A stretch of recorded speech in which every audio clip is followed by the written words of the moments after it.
வீடு கட்டுறாங்க, அவருக்கு ஒரு வீடு, எனக்கு அது ஒரு வேலை, எனக்கு ப்ராஜெக்ட், இதை முடிச்சுட்டு நான் அடுத்த ப்ராஜெக்ட் போயணும். ஆனால் அப்படி நினைக்காம எனக்கும் அது வீடு தான், வீடு தான் நம்ம கட்டுறோம், ப்ராஜெக்ட் கிடையாது. இது அதுக்காக இந்த பர்டிகுலர் டைமில் முடிச்சாகணுமே, நம்ம இதில் போச்சுன்னா இது போயிடுமே, நம்ம அதை பற்றி பதட்டப்பட தேவையில்லை. அதுக்கான நேரத்தை செலவு பண்ணி அதுக்கான கவனத்தை அதில் செலுத்தி அந்தந்த எந்தெந்த ஒர்க்கை எப்படி செய்யணும்னு அதை நம்ம பார்த்து அதை நம்ம பண்ணுறது தான் நல்லது. அவங்க செஞ்சால் எப்படி செய்வாங்க, நாங்கள் அப்படி தான் ஒர்க் இது வரைக்கும் பண்ணிகிட்ருக்கோம். அவங்க செஞ்சால் எப்படி பண்ணுவாங்க, அவங்க ஏதோ நடக்கட்டும் அப்படின்னு இருந்துருவாங்களா, தெரியாமல் வேணா இருப்பாங்க, தெரிஞ்சதுன்னா நடக்கவே விட மாட்டாங்க. அதே மாதிரி தான் அந்த மாதிரி செய்கிற ஒருத்தர் தான் இந்த ஒழுங்காக ரிப்பீட்டடான, அதுதான் ரிப்பீட்டட்னு நாங்கள் சொல்ல வரேன்னா, ஒரு இவ்வளோ நாள் கேப்பில் நம்ம அதை ஃபாலோ பண்ண முடியல, என்ன ஃபாலோ பண்ணுறாங்க அப்படின்னு சொன்னால் நம்ம செய்கிற ஒர்க்கை பொறுத்தது தான். இது மாதிரி தான் ஒருத்தரும் பண்ணணும். அதாவது ப்ராஜெக்ட்டு அப்படின்றதெல்லாம் தாண்டி அவங்களுடைய வீடு தானே அப்படின்ற எண்ணத்தோடு செய்யும்போது ஆட்டோமேட்டிக்காக அந்த ஒர்க்மேன்ஷிப்லாம் வந்துடும்.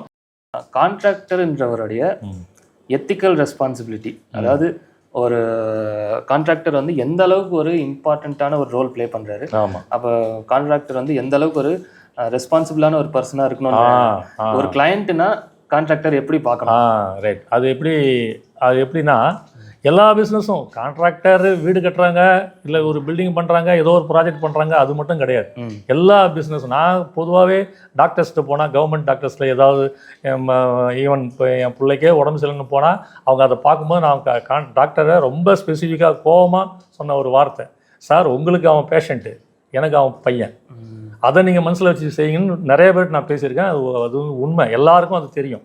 எல்லாராலையும் சொல்கிறதுக்கான வார்த்தை நான் சொல்லலாம், சில பேர் சொல்லாமல் இருப்பாங்க, ஆனால் அவங்களுக்கு மனசில் அது இருக்கும்.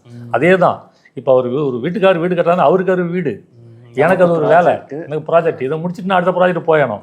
ஆனால் அப்படி நினைக்காம எனக்கும் அது வீடு தான், வீடு தான் நம்ம கட்டுறோம், ப்ராஜெக்ட் கிடையாது. இது அதுக்காக இந்த பர்டிகுலர் டைமில் முடிச்சாகணுமே, நம்ம இதில் போச்சுன்னா இது போயிடுமே, நம்ம அதை பற்றி பதட்டப்பட தேவையில்லை. அதுக்கான நேரத்தை செலவு பண்ணி அதுக்கான கவனத்தை அதில் செலுத்தி அந்தந்த எந்தெந்த ஒர்க்கை எப்படி செய்யணும்னு அதை நம்ம பார்த்து அதை நம்ம பண்ணுறது தான் நல்லது. அவங்க செஞ்சால் எப்படி செய்வாங்க, நாங்கள் அப்படி தான் ஒர்க் இது வரைக்கும் பண்ணிகிட்ருக்கோம். அவங்க செஞ்சால் எப்படி பண்ணுவாங்க, அவங்க ஏதோ நடக்கட்டும் அப்படின்னு இருந்துருவாங்களா, தெரியாமல் வேணா இருப்பாங்க, தெரிஞ்சதுன்னா நடக்கவே விட மாட்டாங்க. அதே மாதிரி தான் அந்த மாதிரி செய்கிற ஒருத்தர் தான் இந்த ஒழுங்காக ரிப்பீட்டடான, அதுதான் ரிப்பீட்டட்னு நாங்கள் சொல்ல வரோம். அதை மாதிரி வீடாக அது ப்ராஜெக்டாக பார்க்காம, ப்ராஜெக்ட் தான், நமக்கு அதில் ஒரு ப்ராஃபிட், ஒரு மார்ஜின் இருக்குது தான், அதுக்காக எல்லாத்தையுமே நம்ம காம்ப்ரமைஸ் பண்ணிட்டு போயிட முடியாது. அதுக்கான நேரத்தை செலவு பண்ணி அதுக்கான கவனத்தை செலுத்தி தான் அதை நம்ம பண்ணாக்கா அந்த ஒர்க்கில் உங்களுக்கு தவறு வராது. கவர்மெண்ட்டில் அத்தனை பேர் செய்கிறத ஒரு நம்பிக்கையில் ஒரு நல்ல ஒரு ரிப்பீட்டடான ஒரு கான்ட்ராக்டரோ ஒரு சிவில் இன்ஜினியரோ பண்ணுற முடியும். ஒருத்தரும் பண்ணணும். அதாவது ப்ராஜெக்ட்டு அப்படின்றதெல்லாம் தாண்டி அவங்களுடைய வீடு தானே அப்படின்ற எண்ணத்தோடு செய்யும்போது ஆட்டோமேட்டிக்காக அந்த ஒர்க்மேன்ஷிப்லாம் வந்துடும்.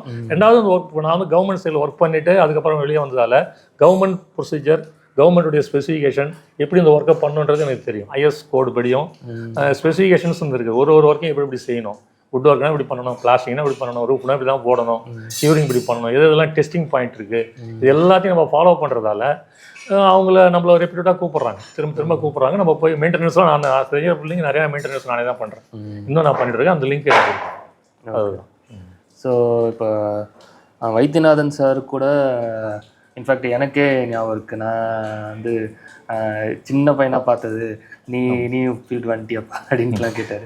வைத்தியநாதன் சார் கூட நம்ம இவ்வளோ ட்ராவல் இருக்குது அப்படின்னா நமக்கு ரெண்டு விஷயம் இந்த இடத்துல அதான் பதிவு பண்ணணுன்னு பார்க்குறேன். என்னென்னா, ஒன்று நம்ம பண்ணுற பில்டிங்கோடைய குவாலிட்டி அது நல்லா இருக்கிறதால நம்மளாலையும் தைரியமாக அவங்கள ஃபேஸ் பண்ண முடியுது.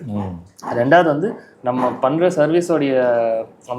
சர்வீஸோடைய மோட்டிவ் அண்ட் நம்ம பண்ணுற விஷயங்கள் அவங்களுக்கு பிடிக்கிறதால அவங்க நம்ம கூட கண்டினியூ பண்ணிகிட்டே இருக்காங்க. ஆமாம். ஸோ இது அதாவது நீங்கள் அதான் நம்ம ப்ரைஸில் ஆரம்பித்து ஒரு கான்ட்ராக்டர்னால் எப்படி இருக்கணும் அப்படின்றதுக்கு வந்தோம். ஒரு கான்ட்ராக்டர்னால் எப்படி இருக்கணும்னா, எனக்கு தெரிஞ்சு நம்ம இப்போ இந்த மாதிரி ஒரு இதுவாக இருக்கிற ஒரு பர்சனாக இருக்கணும் அப்படின்னு சொல்லி நீங்கள் கன்க்ளூட் பண்ணியிருக்கீங்க. ரைட்.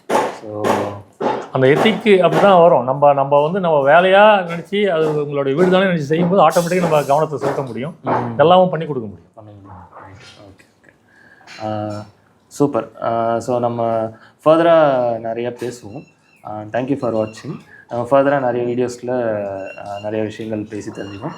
உங்களுக்கு ஏதாவது டவுட்ஸ் ஆர் உங்களுக்கு ஏதாவது கிளாரிஃபிகேஷன் வேணும், ஏதாவது டிஸ்கஸ் பண்ணணும் அப்படின்னா என்னுடைய நம்பர் டிஸ்கிரிப்ஷனில் நான் கொடுக்குறேன். It is 7598109397. இந்த நம்பருக்கு நீங்கள் கால் பண்ணுங்கள் இல்லை வாட்ஸ்அப் பண்ணுங்கள், நம்ம ஃபர்தராக டிஸ்கஸ் பண்ணலாம்.